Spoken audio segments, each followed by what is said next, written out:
Bonjour à toutes et tous. L'équipe Anstia que vous voyez ici, l'équipe d'UCA.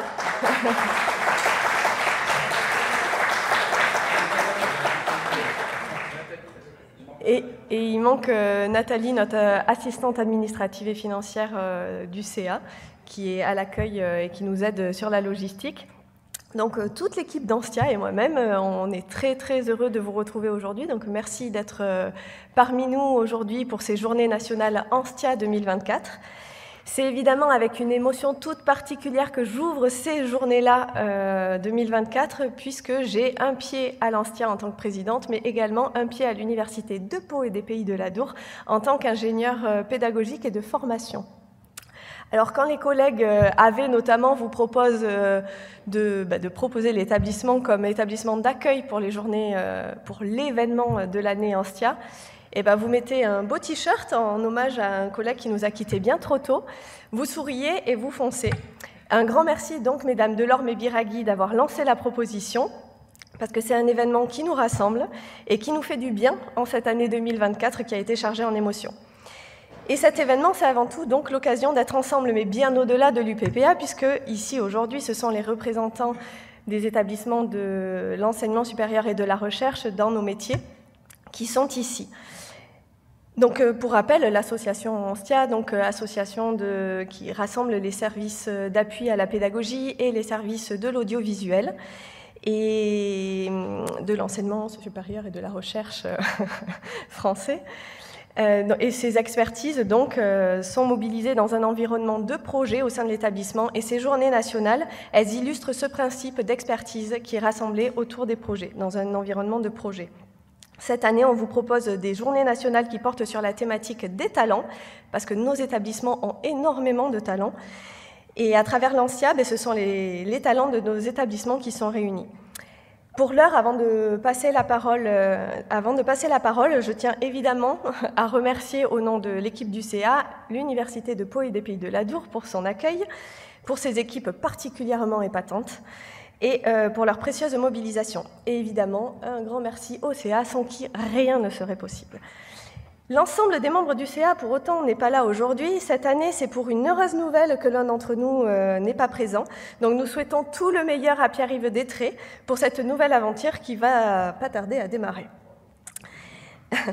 Et donc je passe sans tarder la parole à Nadia Mekouar-Herzberg, la vice-présidente de la commission formation et vie universitaire.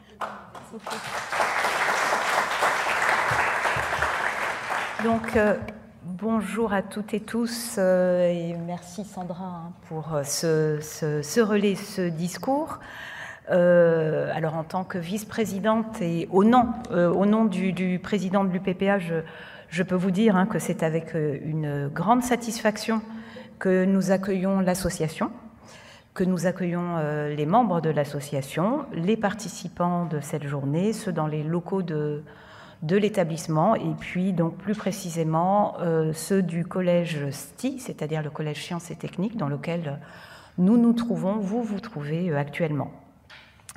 Et je profite bien sûr de ces quelques instants pour remercier les organisateurs de ces journées, parce que je sais que c'est un lourd travail, c'est une responsabilité aussi, mais je sais et je vois déjà que ça va être une réussite.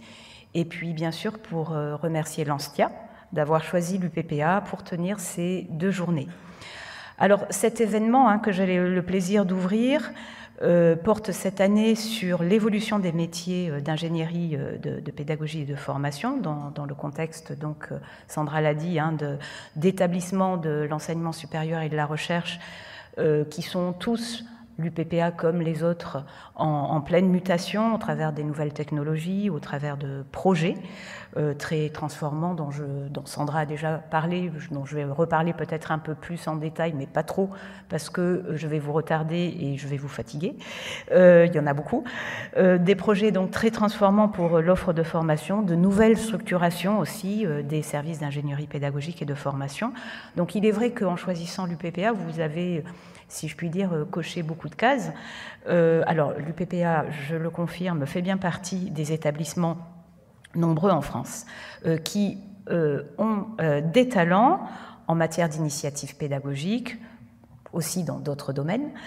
Et ces ingénieurs pédagogiques à l'UPPA, ils travaillent donc en synergie au sein d'une direction d'accompagnement à la pédagogie récemment restructurée pour bien sûr répondre au mieux aux besoins des équipes pédagogiques, pour les accompagner, pour les former, mais également pour participer à la réflexion sur les évolutions de l'offre de formation. C'est un aspect essentiel, en tout cas essentiel pour la VP-CFVU que je suis encore pour quelques jours. Hein. Nous sommes en processus aussi de changement d'équipe de direction. Donc, évolution de l'offre de formation pour l'approche par compétences, les situations d'apprentissage, etc. Bon, je pense que vous allez parler aussi peut-être de tout cela. Accompagnement aussi des équipes de direction sur les changements de paradigme, que ce soit sur le plan des pratiques pédagogiques, ça c'est évident, mais de plus en plus, et on s'en aperçoit, et je crois que c'est essentiel, sur le plan du pilotage de l'offre de formation. Voilà, on est en train de s'apercevoir que tous ces changements de pratiques pédagogiques impactent réellement le pilotage de l'offre de formation, qui est un enjeu important pour nos établissements pour les années à venir. Donc, les ingénieurs pédagogiques de formation et d'ingénierie pédagogique donc, au sein de l'UPPA travaillent dans le contexte d'une université qui est pluricite. Hein. Vous êtes à Pau, vous auriez pu être à Bayonne, vous auriez pu être à Tarbes, vous auriez pu être à Mont-de-Marsan. Hein.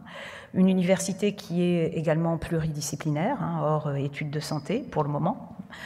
Une université qui est la seule université labellisée ICIT du Grand Sud-Ouest et qui est résolument engagée hein, dans une stratégie d'évolution de l'offre de formation. Alors, on le disait, hein, l'obtention de projets PIA, NCU, je ne vais pas tous les détailler, mais tous ces projets qui couvrent, bien sûr, cette évolution de l'offre de formation, tous ces projets constituent de véritables leviers hein, pour réaliser cette stratégie. Nous avons obtenu il y a quelques années le NCU Space, qui est centré sur la réussite étudiante en licence. Nous avons obtenu plus récemment les PIA IREKIA, qui veut dire ouvert, bienvenue, hein, en basque. Et puis également le projet Green. Alors je reviens rapidement hein, sur le premier IREKIA qui vise à renforcer l'offre de formation sur la côte basque en s'appuyant sur le développement d'une pédagogie par projet basée, entre autres, hein, je résume bien sûr, mais sur des Fab Labs thématiques.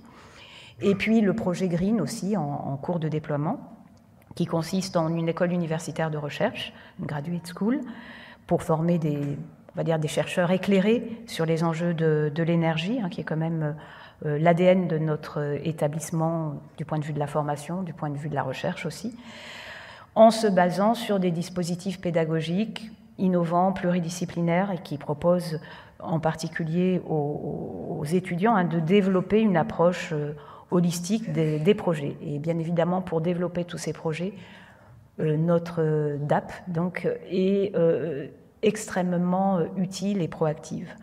Alors, je ne parle pas des projets déjà aboutis, passés, hein, sur lesquels nous pouvons continuer encore de nous appuyer, comme le projet HYPE, centré sur l'hybridation et le partage des formations, ou de projets aussi qui touchent de près vos métiers, celui donc, je cite, un DEFAESTOS, qui, en juillet dernier, a labellisé l'UPPA comme université inclusive démonstrative. Voilà, donc beaucoup d'enjeux autour des questions de l'ingénierie pédagogique et de formation pour la réussite de nos étudiants, pour une accessibilité, c'est une question qui est de plus en plus prégnante, je pense. Hein.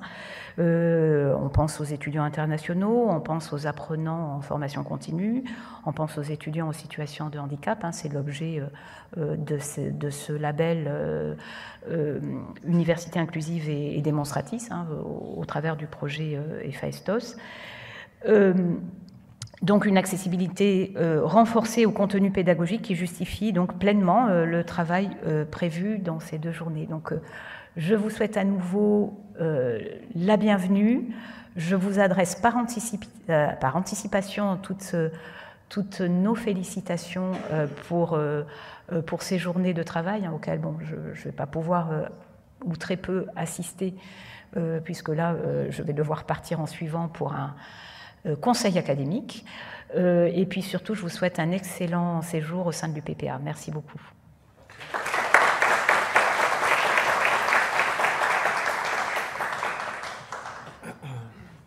Bonjour à toutes et à tous. Donc certains doivent me connaître, d'autres non. J'ai été à une période donc, dans le CA d'Anstia, il y a une dizaine d'années déjà. Et du coup, bon, c'est avec une émotion toute particulière qu'on vous accueille ici à Pau. Très heureux donc d'accueillir tout le monde. Et je voudrais remercier aussi tous les organisateurs de ces journées, autant le CA que l'administration de l'UPPA et puis tous les collègues qui participent à cette organisation. Dire un mot sur Anstia aussi, qui est pour nous, en tout cas pour moi, à titre personnel, nous aide beaucoup pour nous accompagner dans l'évolution de nos métiers, de la transformation de nos services. On a parlé donc beaucoup d'ingénierie pédagogique jusqu'à maintenant, mais il y a l'audiovisuel aussi qui est en perpétuelle évolution. Donc Nathalie va pouvoir en parler tout à l'heure, mais voilà, il y a des évolutions technologiques qui sont importantes et sur lesquelles il faut qu'on soit, qu'on puisse évoluer avec ces technologies. Et Anstia, c'est vraiment une association sur laquelle vraiment on peut vraiment compter, notamment dans tout le travail qui est fait sur le référentiel des postes, notamment tout ce travail-là sur aussi la réflexion, le côté réflexif qu'on a sur nos métiers pour pouvoir vraiment accompagner cette transformation qui est perpétuelle. C'est quelque chose sur lequel vraiment je tenais à saluer le travail donc de Anstia dans ce cadre-là et mon soutien et j'invite donc d'ailleurs toutes les personnes à continuer à soutenir Anstia et à participer à tous les groupes de travail qui sont organisés dans ce cadre-là. Voilà, enfin, c'était remercier, je l'ai déjà dit, remercier tout le monde. Voilà, je crois que j'oublie rien. Je pense que c'est bon. Merci encore beaucoup et bonne journée à Anstia.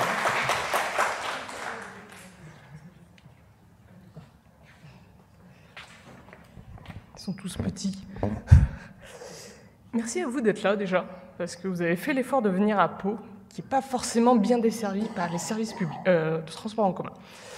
Que dire de plus, franchement, après ce qui a été tout dit, sur les métiers de l'audiovisuel, à l'Université de Pau, on travaille beaucoup avec des services transversaux.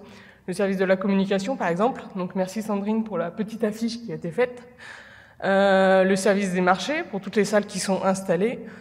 Le service du patrimoine, le service de la logistique ici en STI qui nous a beaucoup aidés, donc on monopolise vraiment beaucoup, le service pédagogique évidemment, et bien d'autres encore. Donc ensuite, que dire de plus, j'ai hâte d'échanger avec vous sur ces 2 journées qui sont à venir, sur les différents métiers que vous exercez au sein de votre université, de vos universités, et nous ce qu'on peut proposer au sein de la nôtre. On a beau le dire, on le dit souvent, on est une université à taille humaine, petite donc, où on a des fois peu de moyens, peu de ressources en RH ou matériel, mais on arrive quand même à faire de grandes choses, à faire de grands projets, et c'est ça qui est vraiment intéressant et moteur dans nos métiers. Donc là de même, j'ai hâte d'échanger avec vous sur ça. Je ne sais pas trop quoi dire de plus que... Oui, j'ai hâte de partager avec vous, d'échanger les connaissances que chacun que nous avons tous en travers, quoi, pour justement, encore une fois, partager et se former sur ces 2 journées. Voilà, merci beaucoup.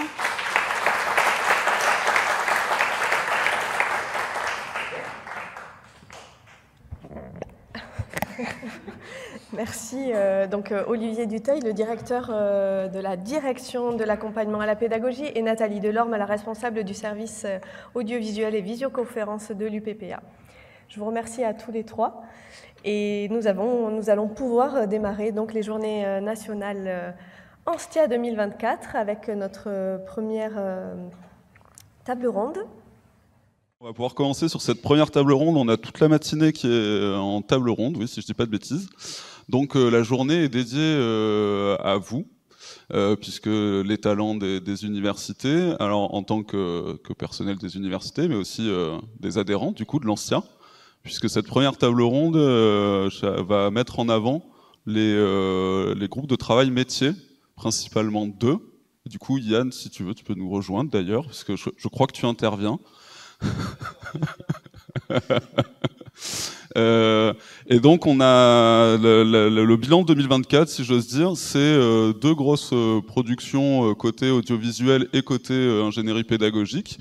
Et donc Lydie Rollin-Genouvrier va nous présenter la typologie audiovisuelle, qui va revenir sur du coup le travail de ce groupe de travail qui a synthétisé un peu l'ensemble des ressources médiatisées par nos services.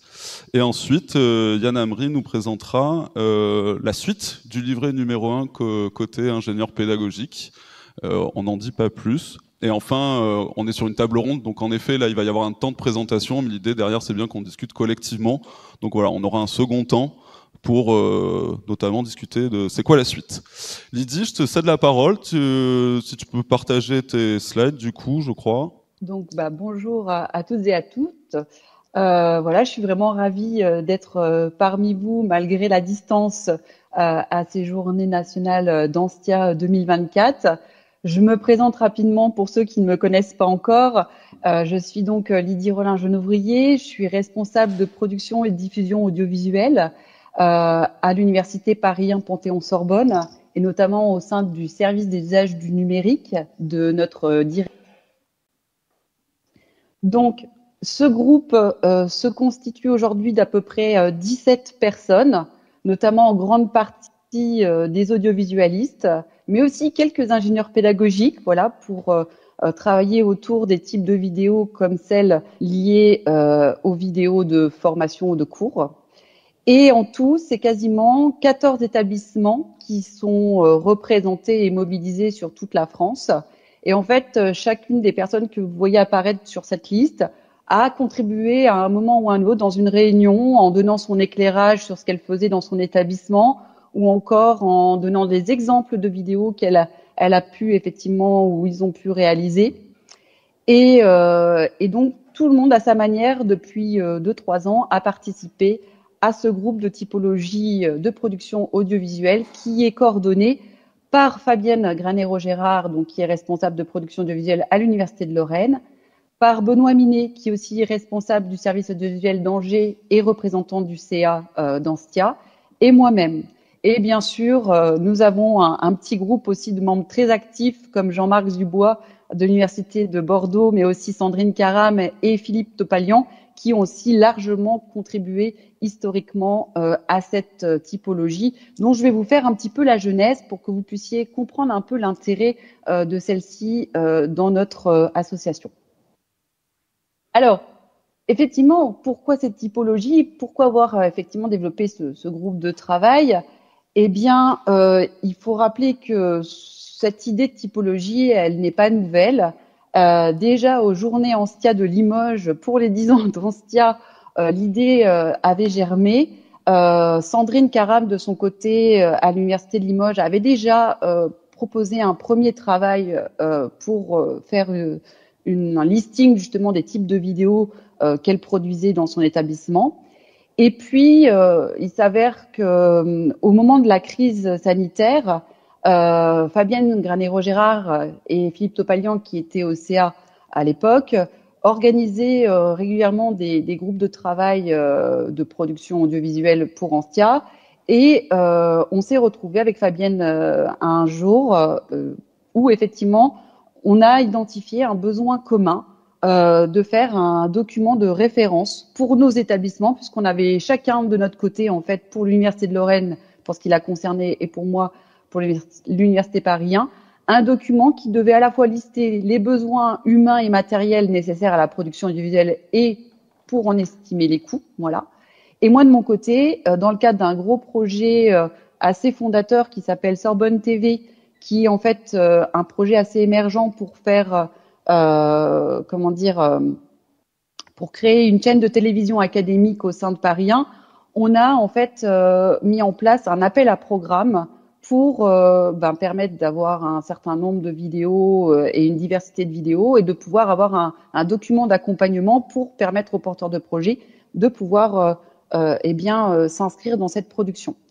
Donc, comme nos établissements avaient à ce moment-là deux besoins en commun, on s'est dit quand même que ça serait bien de faire quelque chose pour Anstia, qui serait aussi un document de référence, un document outil. Et même si nos contextes universitaires étaient différents, de faire quelque chose d'assez général en fait, mais qui pourrait se réadapter dans différents établissements, sachant que voilà, à différents endroits, on se rend compte que tout le monde fait la même chose.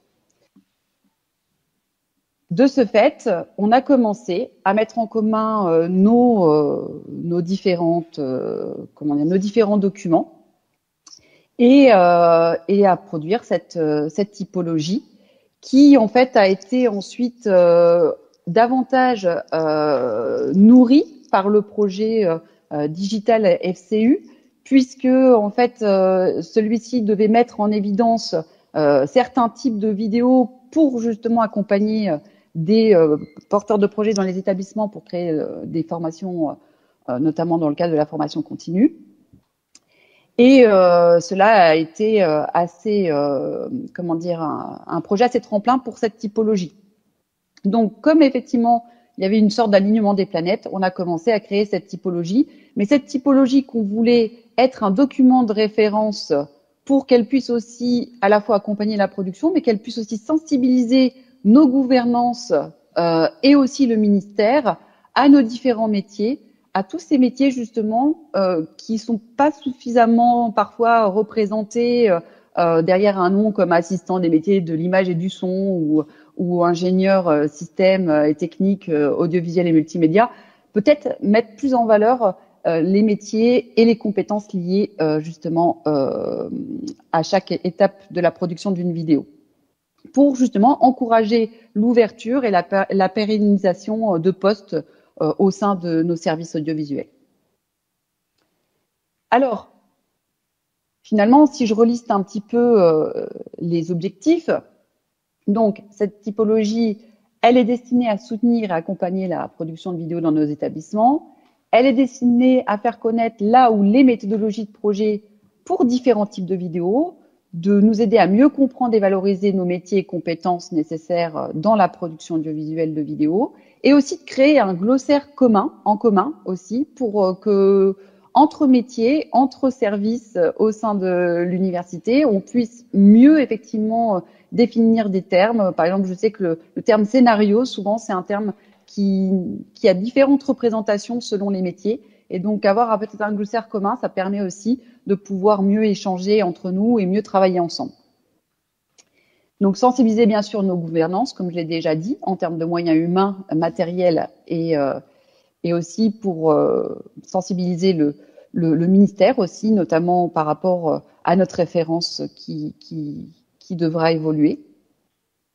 Et donc, ce document outil doit être à la fois un document avec la communauté Anstia et pour la communauté Anstia. Et si effectivement vous n'êtes pas mobilisé sur ce projet-là, eh bien, ce projet ne perdurera pas comme il se doit. Alors, si on regarde un petit peu plus concrètement à quoi elle ressemble, cette typologie, tout d'abord, elle est aujourd'hui accessible en mode privé parce qu'elle est encore en construction, mais bon, elle va bientôt être mise à disposition de la communauté. Elle est effectivement sur le site d'Anstia et notamment donc ce site qui est conçu à partir de Moodle, comme vous pouvez le voir. Et donc du coup, c'est une typologie qui, dans sa forme, a beaucoup évolué parce que initialement, elle n'était pas effectivement prévue pour être présentée dans une forme d'espace de cours Moodle, mais au départ, elle était effectivement plutôt sous forme de PDF en fait. Si je vous remonte un petit peu la jeunesse, c'est que voilà, pour Paris 1, elle était sous cette forme, voilà. Et donc pour le projet Digital FCU, elle a évolué, voilà. Donc, on a repris un petit peu les mêmes codes avec Fabienne. Fabienne s'est greffée effectivement à cette première base avec ses contenus. On a réduit le nombre effectivement de types de vidéos pour les besoins de Digital FCU et on a produit effectivement cette typologie avec des exemples qui venaient aussi de l'Université de Lorraine et puis d'autres personnes aussi dans le groupe se sont greffées et ont proposé aussi des exemples comme l'Université de Grenoble et aussi l'Université de Bordeaux. Donc voilà un petit peu comment cette typologie a évolué et aujourd'hui, il est vrai que elle se présente maintenant sous cette forme. Alors, dans cette typologie, on retrouve à peu près 13 types de vidéos représentées. On a donc une fiche par type de vidéo. On retrouve donc de la captation de conférences, une fiche sur le documentaire, sur les entretiens, les interviews, les émissions, les fictions, enfin bref, tout ce qu'on a l'habitude de produire dans nos établissements. Et donc, cette typologie, aujourd'hui, elle ne présente des types de vidéos que par des entrées qui ne peuvent pas être mises en question. C'est-à-dire qu'on a vraiment prêté une attention particulière à ce que chaque entrée ne puisse pas être discutée, ou alors elle deviendrait une sous-catégorie de types de vidéos. Par exemple, pour les captations, il y a différents types, et donc du coup, on aurait une sous-typologie de types de vidéos. Ou même pour les vidéos de cours, c'est pareil. On a tellement de différents types de vidéos de cours que, en elle-même, ça peut devenir une typologie. Et donc, cette typologie sera accessible, bien sûr, 24 heures sur 24. Alors, si on regarde un petit peu plus en détail chaque fiche type, eh ben, on retrouve effectivement donc la définition du type de vidéo, qui est le fruit d'une recherche, notamment croisée via plusieurs dictionnaires, encyclopédies, et puis un benchmark sur tous nos établissements par rapport à ce qui avait été fait sur le sujet. Ensuite, cette définition est illustrée par des exemples représentatifs, et là, il y a encore beaucoup de travail sur cet angle-là, comme on va le voir. Et donc là, vraiment, tout le monde peut proposer des exemples, mais bien sûr, il faudra prendre les exemples les plus significatifs pour représenter ce type de vidéo, parce qu'il ne faut pas non plus trop multiplier, mais vraiment donner quelques contenus très emblématiques du type de vidéo. Et ensuite, donc, on voit tout le processus de production audiovisuelle, effectivement, de la pré-production à la production, à la diffusion. Et à partir de là, il y a une durée à peu près de production qui est indicative pour permettre aux porteurs de projet de pouvoir se projeter dans ce type de projet qui parfois leur est inconnu. Nos enseignants-chercheurs ne sont pas toujours, comment dire, très alertes sur ce type de projet et ont besoin de connaître aussi parfois les contraintes, mais aussi le temps que ça va leur prendre pour pouvoir mener à bien un projet pour valoriser leurs travaux de recherche ou pour créer leur cours. Et ensuite, on a une description du dispositif matériel spécifique à la vidéo. Et ça, c'est important aussi parce que voilà, pouvoir rassembler les différents outils qui sont destinés à bien construire la vidéo, bien ça peut être utile à tout le monde. Alors, cette typologie est amenée à évoluer, voilà. Il y a encore beaucoup de travail, elle n'est qu'à ses débuts. Et donc, avec vous tous, donc elle doit évoluer dans sa forme, sa navigation, ses contenus, notamment au niveau des aspects éditoriaux. Voilà, il y aura peut-être de nouvelles fiches à créer, il y aura peut-être une autre mise en forme pour la mettre en valeur. Peut-être qu'il faudra créer un comité de rédaction ou un comité éditorial pour mieux réguler justement les contenus et que ça soit quelque chose qui fasse consensus. Il faudra peut-être aussi donc développer 2 rubriques annexes, voilà, comme le volet juridique et administratif, qui rassemblerait un certain nombre de modèles ou d'exemples de documents types en fait, comme des autorisations de droit à l'image, des cessions de droit, etc. La chose qu'on a tous dans nos établissements, on a toujours voulu le faire au sein d'Anstia, c'est pas nouveau non plus, mais aujourd'hui peut-être qu'on a l'emplacement en tout cas pour pouvoir le faire et donc bien le faire. Et il y aura effectivement, ce qui serait intéressant aussi, c'est que cette typologie soit raccordée à des fiches métiers, voilà, à plus long terme, puisque ça serait vraiment bien que chaque métier puisse être mieux identifié encore. Et donc, elle ne constituera pas effectivement la typologie des métiers audiovisuels dans le cadre d'Anstia, mais elle sera étroitement articulée à cette typologie pour les mettre en valeur. Et aussi pour mettre en valeur tous les dispositifs aussi matériels, notamment de tournage. Ça serait bien qu'on ait une forme de catalogue de studios en France ou de lieux ou de retour d'expérience pour effectivement voir comment on aménage correctement un studio, et ça peut nourrir la veille de chacun sur le sujet. Donc voilà.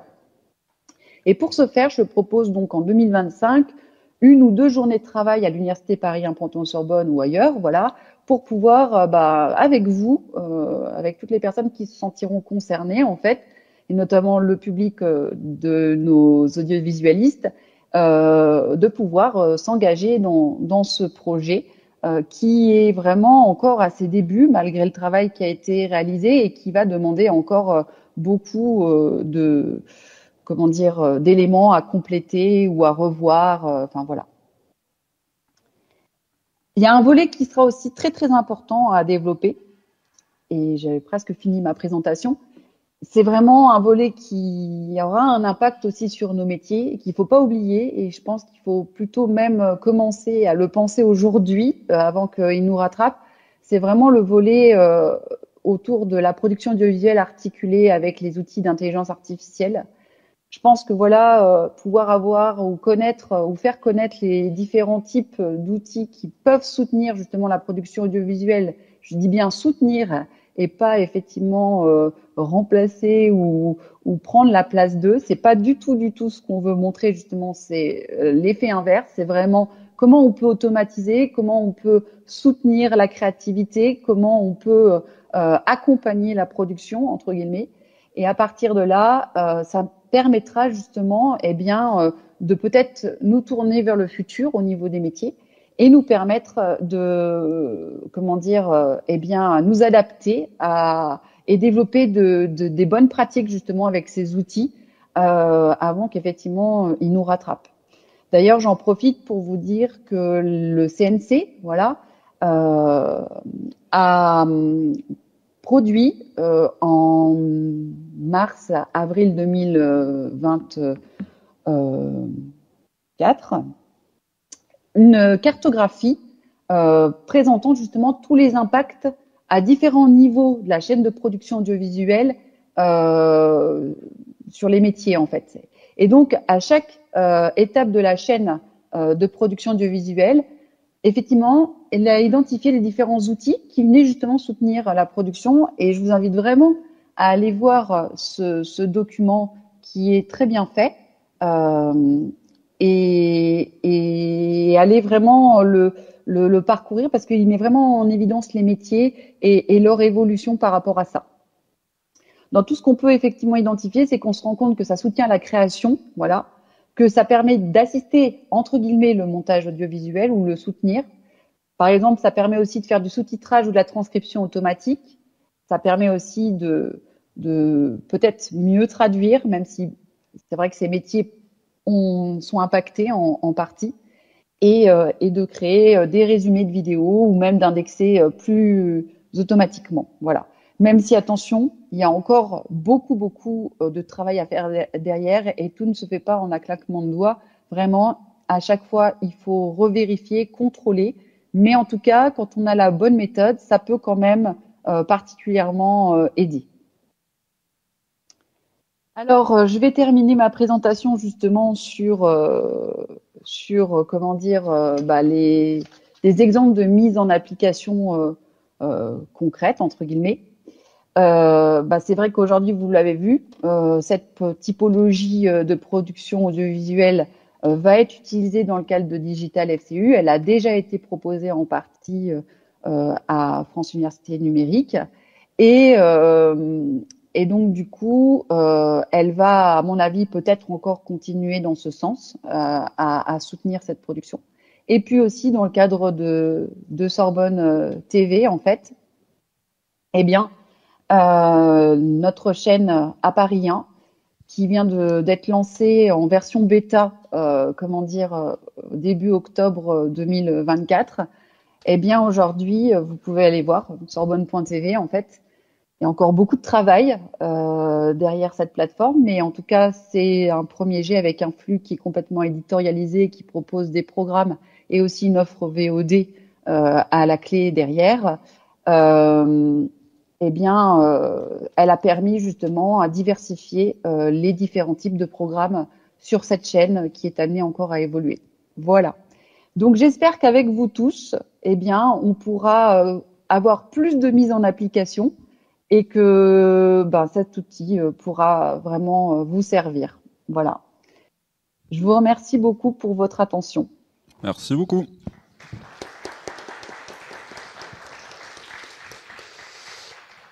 Donc voilà, s'il y a un message aussi là-dessus, c'est votre document, il faut que vous vous en saisissiez. Merci Lydie pour cette super présentation. On revient avec plein de questions juste après que Yann nous ait présenté le travail côté GT Métier. Bonjour à tous, je suis donc Yann Amri, directeur adjoint du service d'appui à la pédagogie de Paris-Est Créteil. Et je vais vous présenter les conclusions d'un des groupes métiers d'ingénieurs pédagogiques sur les fiches métiers, puisque le groupe général d'ingénierie pédagogique, lui, est coordonné par Elsa.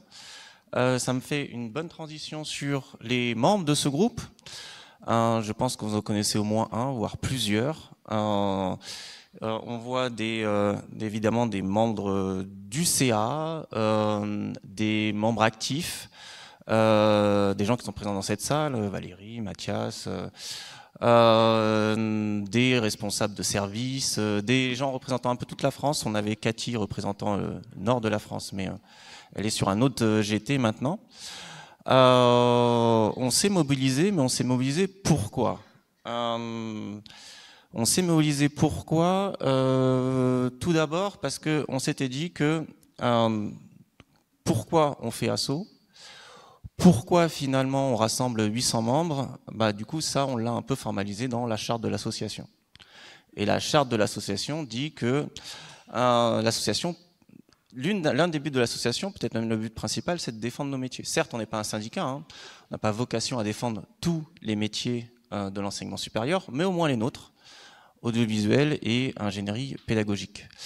Et même au-delà de l'association, on a dans notre carrière, plusieurs fois, on va devoir valoriser notre métier, valoriser nos actions. Si c'est pour rentrer dans la fonction publique grâce à un concours, finalement, il va falloir valoriser ce qu'on fait. Il va falloir valoriser par rapport à quoi? Par rapport à un emploi type. S'il y a un décalage par rapport à l'emploi type et par rapport à ce que vous faites, comment valoriser ce que vous faites? Si vous êtes fonctionnaire, finalement, même quand vous avez réussi le concours, il y a liste d'aptitudes, il y a les tableaux d'avancement. Tout ça, ça se fait en grande partie sur les emplois types et sur ce que vous faites aussi. Vous avez besoin de valoriser vos missions. Si vous êtes contractuel, normalement, je sais que normalement ça se fait pas partout, mais normalement tous les 3 ans, on vous laisse la possibilité de renégocier votre salaire normalement. Quand vous êtes contractuel, ça se fait normalement en valorisant vos missions. Et s'il y a un décalage entre ce que vous faites et ce que la direction, la gouvernance ou votre hiérarchie pense que vous faites, vous avez du mal à valoriser votre travail. Pour les ingénieurs pédagogiques, si tout le monde pense que votre principale mission, c'est de répondre aux tickets Moodle, peut-être que parmi toutes les étapes que je viens de citer, vous aurez un peu de difficulté. Voilà pourquoi on s'est lancé là-dessus. Et pourquoi on s'est lancé là-dessus aussi, c'est parce qu'on a fait un premier livret. Un premier livret qui a eu un petit succès. Et je suis ravi d'avoir entendu dans la présentation que le nouveau service est un service d'ingénierie pédagogique et de formation. C'était l'une des idées du livret. Les ingénieurs pédagogiques peuvent agir au niveau formation. Et ce livret a un petit succès puisque, je vous parlais de concours, il a été repris par un certain nombre d'établissements. Par exemple, si vous êtes amené à passer des concours sur Paris ou ailleurs, l'Université Paris-Cité a repris exactement la fiche de poste du livret. D'autres ont pris en partie ou plus ou moins, d'une manière plus ou moins importante, les propositions du livret. Et je crois que la plus grosse réussite, j'espère qu'on aura le temps d'en parler, c'est le répertoire des métiers de la fonction publique. Vous n'êtes pas sans savoir que on a un référentiel, référence, qui n'a pas changé depuis 8 ans, que normalement il changeait tous les 2-3 ans, et donc évidemment il y a un grand décalage entre nos missions actuelles et ce qui est décrit dans la référence. Peut-être, et je dis bien peut-être, c'est enregistré, donc je prends plein de précautions, de conditionnels, peut-être que c'est à cette sauce-là qu'on va être mangé. C'est-à-dire que l'idée, c'est que qu'il n'y ait pas un référentiel par ministère, mais qu'il y ait un référentiel pour toute la fonction publique. Et peut-être que c'est comme ça qu'on voit nos métiers. Et cette remarque est valable pour les métiers de l'ingénierie pédagogique, mais aussi pour les métiers de l'audiovisuel. Je vous invite vraiment à regarder ce fichier, ce dossier. Et la bonne nouvelle, c'est que l'une des fiches de poste qu'on avait proposées, responsable de l'appui à la pédagogie, a été bien repris. En tout cas, il y a beaucoup d'idées qui ont été reprises dans ce document. Soit dit en passant, on s'était beaucoup inspiré de ta fiche de poste, Mathias. Donc maintenant, ta fiche de poste se retrouve au sein du ministère. Mais finalement, quel est l'objet de ce nouveau livret? Ce nouveau livret, finalement, c'est de dire qu'on avait plusieurs missions. La première, c'était le lien avec les projets. On a parlé de NCU, on a parlé de grands projets. Je pense que tous les services d'appui parlent maintenant de projets. On a des collègues qui sont recrutés sur projet. Et du coup, quelles conséquences ça a? Et je pense que ça a conséquence pour tous les services d'appui, pour tous les ingénieurs pédagogiques, même s'ils ne travaillent pas sur projet, et très certainement pour beaucoup d'audiovisualistes. Donc on travaille sur cette première mission. Le contenu, c'est illisible, c'est volontairement illisible, puisque le document est encore en cours de travail, d'aménagement. On espère le sortir d'ici la fin de l'année. Mais ce que je peux vous dire, c'est qu'il y aura deux grandes parties. La première, une partie diagnostic. Pourquoi nos projets sont de plus en plus complexes et pourquoi il faut le valoriser. Et la deuxième partie, une partie sur le développement professionnel et comment les ingénieurs pédagogiques peuvent, pour le coup, appréhender ce nouveau contexte. Quelques idées quand même dans la partie diagnostic. Le premier, je pense que tout ingénieur pédagogique y a eu droit. La pédagogie, c'est du bon sens. Je suis expert de la matière, il n'y a pas de raison que je fasse je regarde ce qu'est la pédagogie. Et puis au-delà des enseignants, je pense que nous on avait invité dans les pédagolabs des gens extérieurs pour avoir un point de vue extérieur.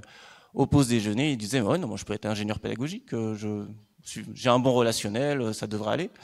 Voilà, à peu près, je pense que voilà, tous les mois on nous envoie des articles sur l'approche par compétences en disant j'ai tout compris. Bref, je pense que en tout cas, ingénieur pédagogique et la pédagogie, c'est difficile de faire reconnaître une technicité dans ce métier-là. Et du coup, il y a un problème de valorisation. Si tout le monde peut le faire, quelle est la valeur de ce métier? On parle de ce point-là dans le livret. Le deuxième, c'est que les projets sont de plus en plus complexes. Il y a eu une mutation. On a longtemps été des projets des services TIS. Certains services TIS, finalement, sont transférés en services de pédagogie. On valorisait les initiatives pédagogiques des enseignants. Très souvent des initiatives personnelles. Puis là, on nous demande de changer les formations. De changer les formations avec des enseignants qui sont pas forcément volontaires. De changer les formations avec des équipes pédagogiques et plus simplement des enseignants. Avec des équipes pédagogiques qui n'ont pas forcément l'habitude de communiquer entre elles. Comment finalement ça complexifie nos projets et ça complexifie nos actions. C'est l'un des points finalement qu'on aborde. Et puis finalement on parle des appels à projets. J'ai pu discuter avec une ingénieure pédagogique récemment. Elle me disait voilà, dans quelques semaines il y a tout le vocabulaire un go no go sur un projet. Et si c'est un no go, il y a le tiers du service qui part. Bon, les appels à projets apportent beaucoup de moyens. Les appels à projets posent beaucoup de questions aussi. Et puis le fait que on travaille pas sur n'importe quoi, on travaille sur l'identité professionnelle. J'ai pas le temps de faire un WooClap, mais si je vous posais la question vous avez le choix entre on change le mot pour désigner l'objet table ou on change votre prénom. beaucoup d'entre vous, moi compris, vont dire je vais plutôt changer l'objet table, ou au moins on va hésiter. Et pour autant, rationnellement, changer votre prénom, ça ne concerne que vous. Changer l'objet table, ça va avoir des conséquences pour beaucoup de personnes. Pourquoi? Simplement parce que votre prénom est lié à votre identité. Et nous, on travaille sur l'identité professionnelle des enseignants. Évidemment, c'est pas comme ça qu'on présente les choses, mais il y a des enseignants qui me disent mais vous n'allez pas m'apprendre à enseigner. Je suis finalement très compétent sur l'enseignement. Je vois pourquoi il y a besoin de pédagogie. Et même quand finalement on a des enseignants volontaires, c'est extrêmement difficile de se dire que il faut changer ses pratiques, qu'il faut se coordonner avec ses collègues, qu'il faut mettre un peu plus de pédagogie active. C'est bien plus difficile que de travailler sur, je sais pas, un logiciel de changement de salle. Voilà 3 points. Évidemment, il y en a d'autres dans le livret qui sont abordés pour dire que voilà, on travaille sur des projets de plus en plus complexes. Sur le développement professionnel, dans le livret, on revient sur les méthodes d'ingénierie pédagogique. Là aussi, un peu de jargon d'ingénierie pédagogique. Voilà, il n'y a pas que ADI dans la vie, hein, il y a d'autres méthodes d'ingénierie pédagogique. On n'a pas affaire à tous les mêmes types d'enseignants. Donc comment on identifie un enseignant, il ne s'agit pas de faire de la psychanalyse d'enseignant, mais en tout cas d'identifier ce qui est important pour lui. Est-ce que c'est transmettre des valeurs, transmettre des connaissances, transmettre le savoir-faire, quel est son positionnement. On a de plus en plus besoin de ça pour faire des projets. Comprendre son institution. Si on change les formations, il y a peut-être des changements organisationnels qu'on ne peut pas faire sans un appui politique, mais il faut aussi comprendre. Beaucoup d'auteurs disent que finalement les conseillers ingénieurs pédagogiques sont de plus en plus des agents du changement et pas plus simplement des accompagnateurs pédagogiques. Et effectivement, les rôles d'ingénieur pédagogique dans un projet, j'y reviendrai par la suite.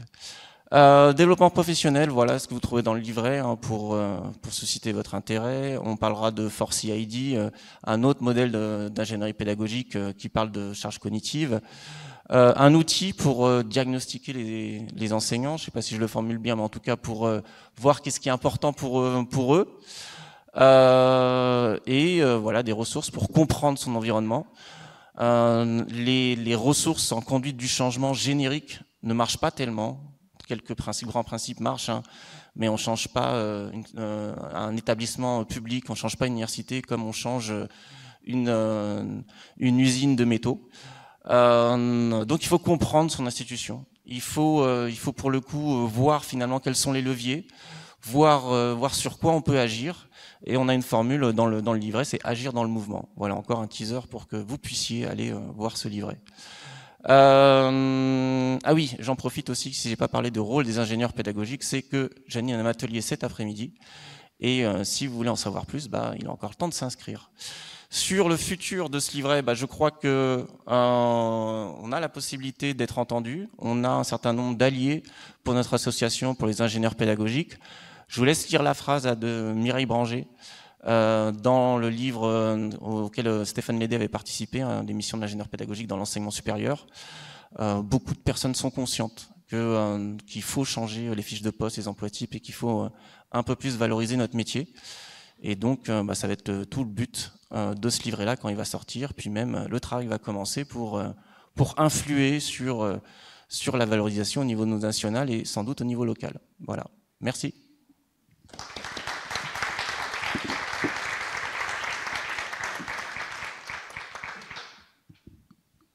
Merci Yann.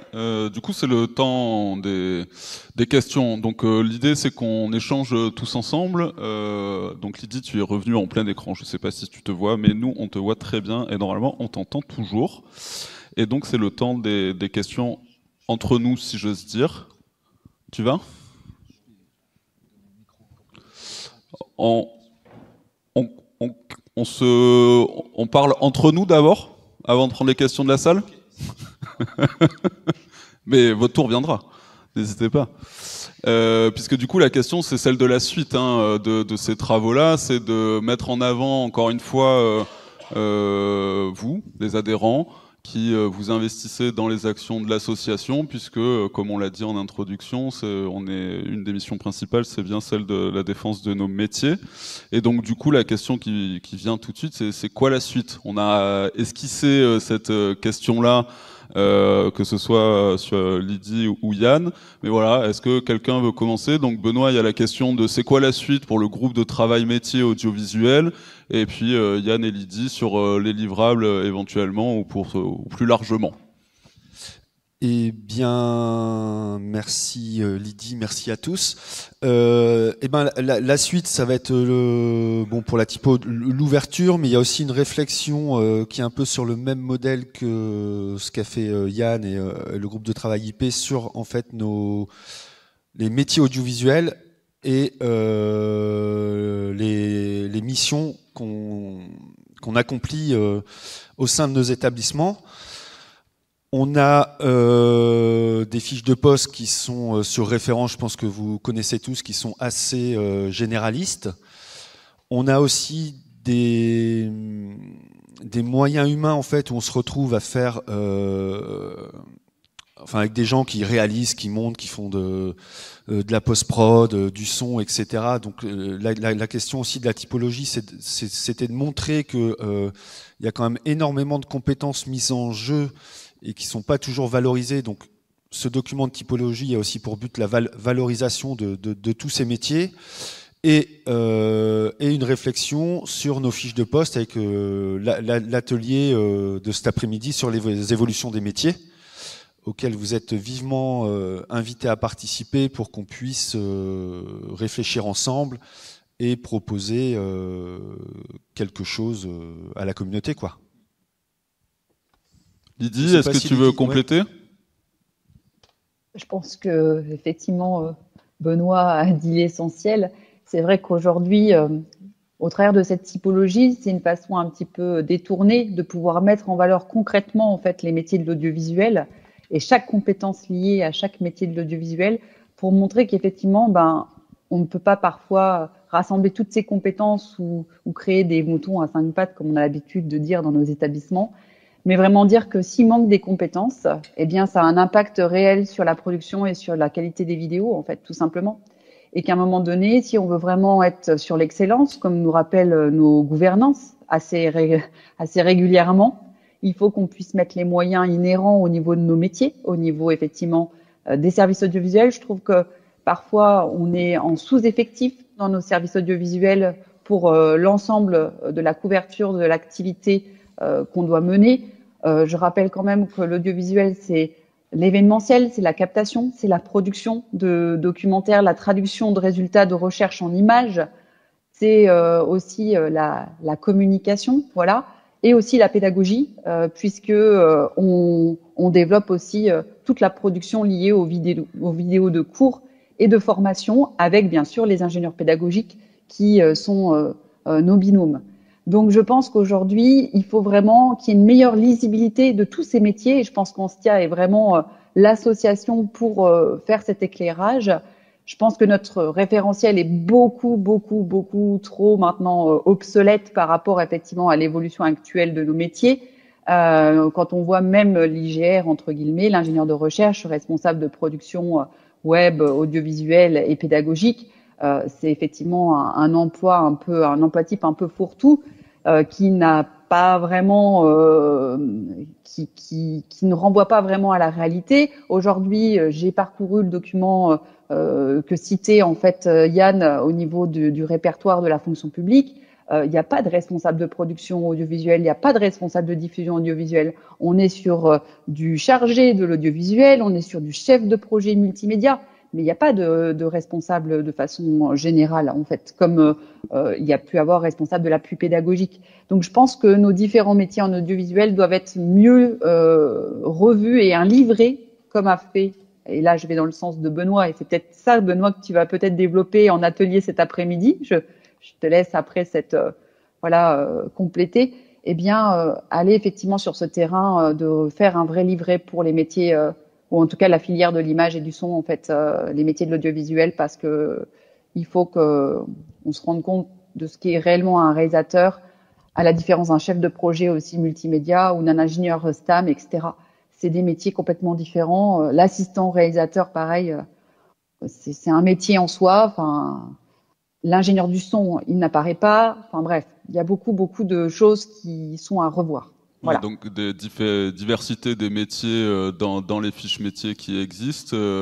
On a un peu la même chose côté ingénieur pédagogique. Yann, toi qui connais bien le système, en fait, ça marche comment? Parce qu'on n'est pas tous fonctionnaires, on ne sait pas nécessairement tous quels sont les rouages. Alors,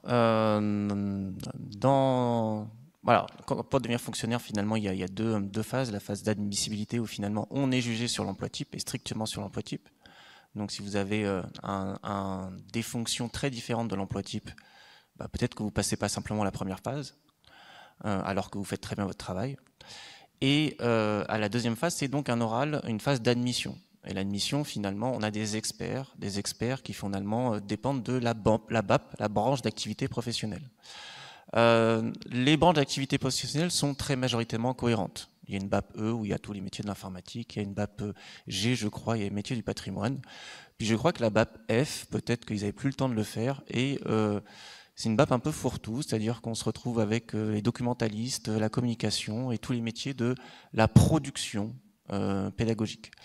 Les DRH, du coup, font leur travail, hein, ils prennent un expert de la BAP F.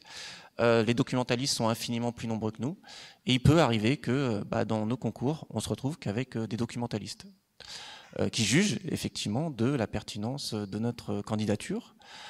Et ça peut arriver aux audiovisualistes, ça peut arriver aux ingénieurs pédagogiques. Donc, je sais qu'il y a des sous-familles dans la branche d'activité professionnelle, mais ça, les DRH, et c'est normal, n'en tiennent pas compte. Donc, la question, c'était peut-être la suite. La suite, on va sortir le livret. La suite, on va essayer de faire en sorte qu'il ait le plus d'impact possible pour les adhérents. Peut-être aussi, du coup, sensibiliser au fait que s'il y a un changement, est-ce qu'on ne peut pas revoir les BAP? Est-ce que finalement, on ne peut pas avoir des experts dans les familles? Et est-ce que les dés ne sont pas déjà joués avec le répertoire de cette fonction publique? Voilà. Est-ce que c'est un document à amener évoluer? Je ne sais pas. Mince, on n'était pas synchro. Tu veux ajouter quelque chose? Au-delà des concours, parce que faut, être fonctionnaire, je pense en 2024, c'est peut-être un peu fini. C'est peut-être un avis personnel, mais je pense qu'on voit qu'il y a de moins en moins de concours. Tout fonctionne en mode projet, et on voit bien que la place des contractuels dans les établissements prend de plus en plus d'importance. Et que ces règles de fonctionnement de PAP, de concours, etc., je pense que c'est en plein changement. Est-ce que ça va disparaître ou pas? Je sais pas. Mais clairement, on a besoin. Il y a quand même un côté un peu aussi concurrentiel de nos métiers entre des boîtes privées, et enfin l'ouverture clairement au privé, de l'enseignement supérieur particulièrement. Et il va falloir qu'on se positionne, donc avec les valeurs communes de l'enseignement public, etc. Et ces questions de fiches de poste, etc., si on veut continuer à être attractif, je veux dire, pour des gens, pour venir dans nos universités et faire des formations de qualité, là je pense que ça soit IP ou audiovisualiste, quoi, ça va aussi jouer là-dessus, quoi, dont Digital FCU et ce genre de choses. Super, merci pour ces échanges. L'enjeu aussi pour les journées nationales, c'est bien qu'on puisse parler de ça, mais avec les interlocuteurs, parce que là on tourne un peu autour du pot, il manque les décideurs, ils ont ouvert la journée, on est ravis. Et demain matin, il y aura une table ronde avec l'association des DGS, le CSIR qui est côté DSI et Comosup pour la communication, parce que donc tous ces métiers sont liés, et donc voilà, c'est aussi... on se sert aussi de ces journées-là pour discuter avec nos décideurs et les sensibiliser sur les difficultés qu'on peut avoir. Donc encore merci à vous trois, et du coup, on peut prendre les questions pour rebondir sur ces super projets. Et reste, Benoît, je n'ai pas fait de sport depuis longtemps, donc allons-y. Et juste si vous pouvez vous présenter, s'il vous plaît. Bonjour, Jessica Bétoir de Grenoble INP. Je suis donc ingénieure pédagogique et chef de projet. Ce qui m'interpelle un peu dans le livret et la teneur en fait du lien entre l'ingénieur pédagogique et le travail par projet. Donc le type de cadrage et la valorisation du travail dans ce cadre-là, je l'entends tout à fait, mais j'entends aussi le conflit avec la précarité qui a été aussi mentionné. Effectivement, on parle de contractuel et tout ça, mais c'est une forme de précarité très lourde aussi à gérer. Et je voulais voir dans quelle mesure est-ce que le lien avait été fait dans le livret. Donc c'est la question, est-ce que le fait de basculer en format projet, en travail par projet, facilite la précarisation de notre métier? Alors, dans mon établissement, c'est le cas. Du coup, c'est pas vraiment là où je voulais me poser la question. Ce que je veux demander, ce que je voulais faire remarquer, c'est que j'entends l'intérêt du travail par projet pour un IP. Mais est-ce qu'on met aussi en valeur la précarité que ça amène? En tout cas, c'est l'exemple que je disais. Hein, c'est que la semaine dernière, je parlais avec une ingénieure pédagogique et le tiers de son service, du coup, était précaire. Et sans doute plus, parce que le tiers de ce service dépendait d'un projet. Et déjà, c'est des contrats d'1 an, 2 ans peut-être, qu'on ne transforme pas toujours en CDI. Finalement, peut-être qu'il y a des ingénieurs pédagogiques qui font très bien leur travail, mais l'établissement n'a pas envie de CDiser. Donc au bout de 5 ans, pour éviter de CDiser, finalement, on est remercié. Et ça comporte une grosse partie de nos projets. Donc oui, effectivement, on aborde ce point-là. C'est pas le point essentiel de l'étude, surtout qu'il y avait déjà une étude de Rennes 2, je me rappelle plus son prénom, mais son nom de famille, Rémi, qui pour le coup abordait ce point-là plus en détail. Mais ça change totalement la façon de fonctionner de nos services. Avec le fait de gérer, et ça on l'aborde plus précisément dans le livret, le fait de gérer plusieurs des gens qui ont le même métier mais avec des statuts différents. Comment finalement garder la motivation, peut-être même avec des salaires différents, une FSE différente, comment finalement motiver là-dessus. Évidemment on n'a pas de solution, mais en tout cas on alerte. En tout cas, on souligne cette difficulté-là, oui, parce que c'est bien l'enjeu qu'on a. D'ailleurs, du coup, interactivité avec la salle. Ceux qui sont titulaires, levez la main, s'il vous plaît. Là, de mon point de vue, c'est moite-moite. Un peu plus de titulaires, mais donc oui, on a bien conscience que... On autorise les déplacements que pour les titulaires, c'est pour ça que... Est-ce que vous avez d'autres questions ?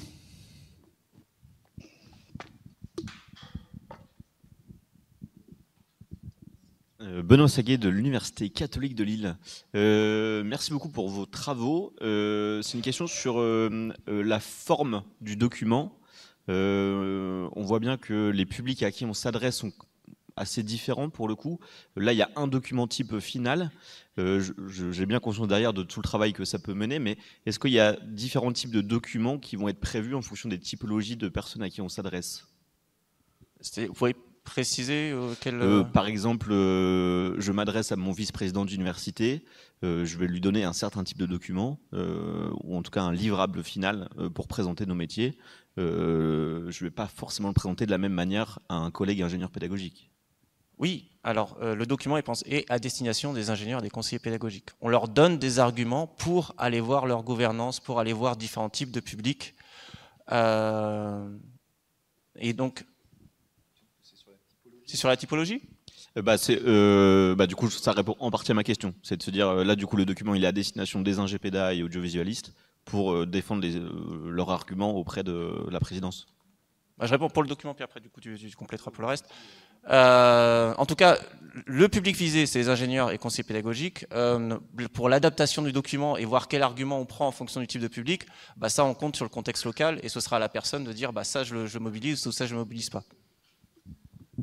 Lydie, tu veux peut-être répondre pour la typologie ? C'est vrai que pour compléter ce que vous dites, en termes la typologie, en fait, c'est vrai qu'elle s'adresse à différents publics. Elle s'adresse effectivement à nos porteurs de projets qui peuvent être des enseignants-chercheurs, des personnels collègues d'autres services, etc. Mais pour ce qui concerne notre gouvernance, c'est vrai que là, on était parti avec l'ensemble du groupe pour faire des fiches assez courtes, en fait, pour qu'on puisse vraiment montrer les différentes étapes de production d'une vidéo, pour que justement, rapidement, on voit les différents métiers liés à chaque étape, en fait, et que la gouvernance ait une vue tout de suite rapide des compétences attendues à chaque moment, effectivement, du projet. Après, effectivement, il faudrait vraiment la compléter largement avec des vraies fiches métiers. Mais après, c'est un travail aussi à faire avec nos services RH. Je pense aussi qu'il y a un gros travail à faire aussi avec nos services RH pour leur faire comprendre aussi ces métiers auxquels ils sont pas toujours aussi sensibilisés et ils sont parfois demandeurs aussi. Donc du coup, peut-être aussi à travailler avec eux pour que ce type de document soit aussi recevable pour eux, ou en tout cas ait un format plus institutionnel, plus académique en fait par rapport effectivement à ce que la gouvernance a l'habitude de consulter. Et aussi notre ministère. Voilà. Dans ma compréhension, la typologie, elle est, vous me corrigez, Lydie et Benoît, c'est vraiment un outil pour les collègues, oui. Notamment de communication entre eux, pour qu'on ait le même langage, c'est ce qu'a dit Lydie tout à l'heure. Le travail côté IP, il s'adresse certes aux collègues, mais c'est vrai qu'on est sur les arguments de valorisation du métier. Donc par définition, en fait, intuitivement, il s'adresse à la gouvernance. Alors peut-être que ce à quoi on pourrait réfléchir collectivement, c'est des fiches de synthèse. Là, j'enlève ma casquette en STIA, je parle de moi dans mon contexte. Je trouve qu'on a des métiers très complexes et que faire une synthèse en A4 pour faire passer des messages, je sais pas faire personnellement. Et comme on s'intéresse a priori à des gens qui connaissent pas du tout parce que enseignants-chercheurs, etc., sans rentrer dans le détail, je sais pas comment on fait, mais ça peut être un projet du groupe de travail. Oui. Et juste pour compléter sur ça. Voilà, on voit bien aussi l'état des lieux dans les universités. Là, on voit dans le document de typo qu'il y a des ingé son, des cadreurs, un réalisateur, et que bien souvent, au sein de nos établissements, c'est des équipes ultra réduites où les gens sont un peu, je vais dire, couteau suisse, mais c'est absolument pas péjoratif. Et l'idée aussi, c'est de montrer la compétence des collègues qui font le travail de vidéaste, quoi. Et c'est-à-dire qu'ils se retrouvent quasiment seuls ou à deux pour faire un projet et qu'ils le font généralement plutôt bien. Et voilà. Parce que évidemment, on n'aura jamais des équipes. On sera jamais 5 pour aller faire une entrevue parce qu'il y aura de la lumière, il y aura le maquilleur, etc. quoi. Bien souvent, tu es tout seul et tu tires ton... Enfin, dans la majorité des cas, où ça n'existe pas, mais dans la majorité des cas, quand même, c'est des équipes très très restreintes. Lydie ? Oui, mais moi je te rejoins. Hein.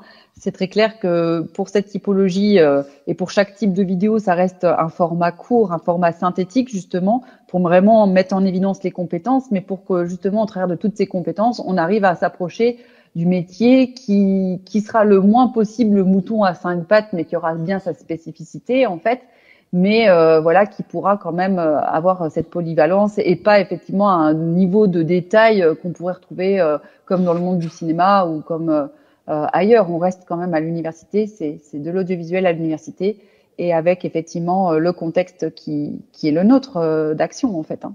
Voilà. Bonjour, Laurent Barbin de l'ESCA à Angers. Alors nous, on est une école privée, une école de management associative, ESPIC d'intérêt général, on dépend du ministère de l'Enseignement supérieur et de la Recherche, c'est pas trop grave, ça va. À Angers, on a un territoire où il y a une université, dont vient Benoît, et une 25 écoles d'ingénieurs, écoles de management, des choses comme ça. Et on a un groupement d'intérêt scientifique qui comprend un volet pédagogique duquel nous venons, Anneline, mes collègues de l'UCO qui sont par là, peut-être d'autres, voilà, qui sont ici. Et on a créé un groupe de travail d'ingénieurs et de conseillers pédagogiques autour de ces questions-là. Et justement, ma question, enfin, c'est une question réflexion. qui croisent aussi ce qu'on a vu sur les approches par projet, enfin les appels à projets, les gens qui sont pas forcément CDIsés et tout ça. Nous, toutes ces questions-là, on se les pose parce qu'on a des diversités de profils. Au sein de nos... Alors là, on doit être 12 établissements, je crois, à se retrouver, une douzaine, une quinzaine d'établissements. On a 11 titres différents. Nos services de pédagogie ont des noms et des fonctionnalités, des façons de s'intégrer dans l'organigramme de nos établissements qui sont complètement éclatés, complètement différents. Mais nous, quand on se retrouve, on se reconnaît. Et donc, on a essayé d'avancer autour de cette question-là et autour de la question de l'identité professionnelle de nos métiers. Alors, en commençant très modestement par écrire un petit article sur c'est quoi l'identité professionnelle des conseillers ingénieurs pédagogiques qu'on est allé présenter à Sherbrooke l'année dernière. Et là, cette année, on va travailler plus précisément peut-être sur cette question justement de nos structures et de la façon dont elles nous considèrent, puisque nous, on se pose beaucoup de questions sur notre identité. Mais ce serait peut-être quand même pas mal de demander à nos institutions de savoir qui elles recrutent, comment elles nous voient, qu'est-ce qu'elles attendent de nous, quelles sont les missions auxquelles elles nous voient réaliser. Parce qu'en effet, couteau suisse, je trouve que ça marche bien. Et donc, voilà, c'est juste une réflexion. Si vous voulez qu'on en discute et si on peut participer de cette réflexion-là, nous, on est tout à fait partant pour abonder dans le questionnement et dans la participation à tout ça. Voilà. Eh ben Laurent, on t'invite à mener un groupe de travail au sein de l'Anstia. Avec grand plaisir. Et sinon, 14h, il y a un atelier là-dessus. Et ben voilà, nickel. Élodie Trottin, responsable du service d'appui à la pédagogie de l'Université d'Orléans. Je voulais peut-être rajouter une petite réflexion sur les autres interventions quand on travaille par projet. Puisque bien sûr, du coup, il y a de moins en moins de concours ouverts à disposition par le ministère. Quand on n'a pas le choix, je pense qu'il faut vraiment sensibiliser les gouvernances et les directions des établissements sur le fait de choisir, par exemple, surtout pour les ingénieurs pédagogiques qui sont pris par projet, sur les thématiques qui sont prises quand c'est des obligations des établissements ou de la formation ou du ministère. Je prends par exemple l'un des derniers projets qu'on a eu, on prend quelqu'un chez nous pour développer l'approche par compétences. Oui, mais c'est une obligation. Donc c'est sur un contrat qui dure 2 ans. Mais dans 2 ans, l'approche par compétences ne s'arrête pas. Bon, ben voilà, là c'est mon exemple, mais je pense que dans vos établissements, vous avez aussi peut-être des exemples similaires. Et après, alors nous, on sait qu'il faut les garder, on sait pourquoi, mais sensibiliser nos gouvernances et même nos vice-présidences. C'est dommage que la VP-CFVU ne soit pas restée parce que du coup, en fait, il faut les garder. Au-delà de trouver d'autres projets, c'est des choses obligatoires, comme l'évaluation des enseignements par les étudiants, etc. Trouver des personnes qui restent sur 2 ans, c'est après les mobiliser, les former. Donc c'est des coûts de formation et pour nous en tant qu'humains, voilà, on a du temps d'évoluer à ça. On les envoie en formation, donc c'est des coûts cachés pour l'établissement. Et puis après, on les redonne aux autres. Alors c'est bien, c'est super, hein, le réseau, mais c'est vrai qu'on avait des réflexions les années précédentes sur le fait qu'on devenait des organismes de formation pour les jeunes. Effectivement, il y a le fait d'engager des gens de manière temporaire sur des actions pérennes. Il y a le fait que finalement on forme des gens qui vont ailleurs. Et du coup, dans le livret, si on est d'accord que finalement on est amené à changer l'établissement, on devient des agents de changement et on travaille sur l'identité professionnelle, on le fait infiniment plus que facilement quand on a 5-6 ans d'ancienneté dans l'établissement que si on arrive au bout de 6 mois. En fait, au bout de 6 mois, on n'a rien fait. On a fait connaissance avec les gens. Et il est très difficile de lancer un changement sur un contrat d'1 an. Donc là aussi, il y a une contradiction entre ce qu'on nous demande et ce qu'on peut faire. Merci beaucoup. On arrive au terme de la séance. J'ai vu qu'il y avait des questions, je suis désolé, mais on s'arrête pas là, évidemment. On peut en discuter autour du café, puisque nous avons une petite pause de 15 minutes avant la prochaine table ronde. Merci aux coordinateurs des groupes de travaux et aux adhérents pour leur investissement. Merci Lydie. Merci à vous. Merci à vous.